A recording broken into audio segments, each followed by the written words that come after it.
Cold winters were once far more dangerous than most people realize, especially for the elderly. Long before forced air furnaces, sealed windows, and central heating, seniors survived harsh winters without chronic coughing, chest infections, or the stale indoor air we now accept as normal. They did it by following a simple but strict winter ventilation rule that has largely disappeared from modern life. This guide breaks that rule down clearly and practically, the way it was understood and applied, so you can study it, recognize it in historical homes, and even apply parts of it today. The rule was constant air movement without direct drafts on the body. Historic winter ventilation was not about sealing a house tight or throwing windows wide open.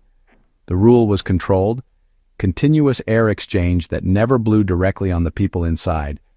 Fresh air had to move, but it had to move above head height or along exterior walls. Seniors understood that stagnant air caused coughs, chest tightness, headaches, and lingering illness, while cold, moving air on the body caused chills and pneumonia.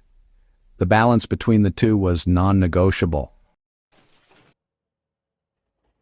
In older homes, especially in Europe and North America before the mid-20th century, air movement was managed deliberately. Upper sashes were cracked, transom windows were opened, vents near ceilings were kept clear, and chimneys were used as air movers even when fires were low.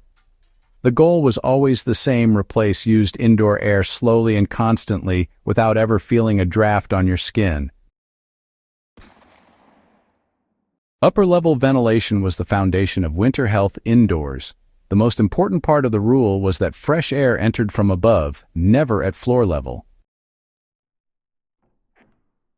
In practice, this meant bedroom windows were opened a finger width at the top even in freezing weather. Heavy curtains blocked direct airflow while still allowing air exchange.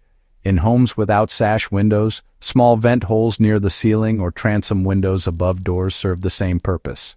This prevented carbon dioxide buildup, reduced airborne pathogens, and dried excess moisture that feeds respiratory infections. Chimneys were ventilation tools, not just heat sources. Seniors understood that, well, closing a chimney completely trapped smoke residue, moisture, and breath vapor inside. That led to persistent coughing and chest illness, you know? A slightly open flue ensured slow air movement without heat loss severe enough to matter. Dry air was managed carefully, not eliminated. In winter, bedding was aired daily near windows, not to freeze it, but to dry it. Mattresses were leaned upright near cracked windows for short periods. This reduced night coughing caused by damp bedding and dust buildup. Now, sleeping spaces actually followed stricter ventilation rules than the living areas, believe it or not.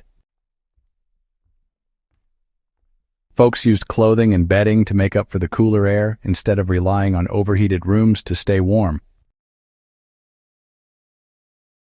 This way of doing things, well, it reduced respiratory infections dramatically. Turns out our lungs handle cold air a whole lot better than they do damp, stagnant air that's full of smoke residue and breath vapor.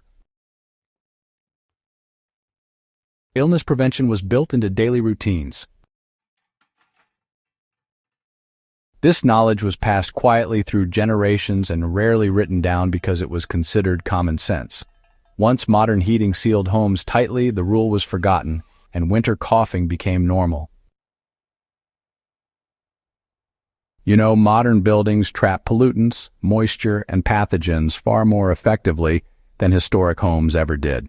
Heating technology sure improved, but, well, ventilation discipline just vanished.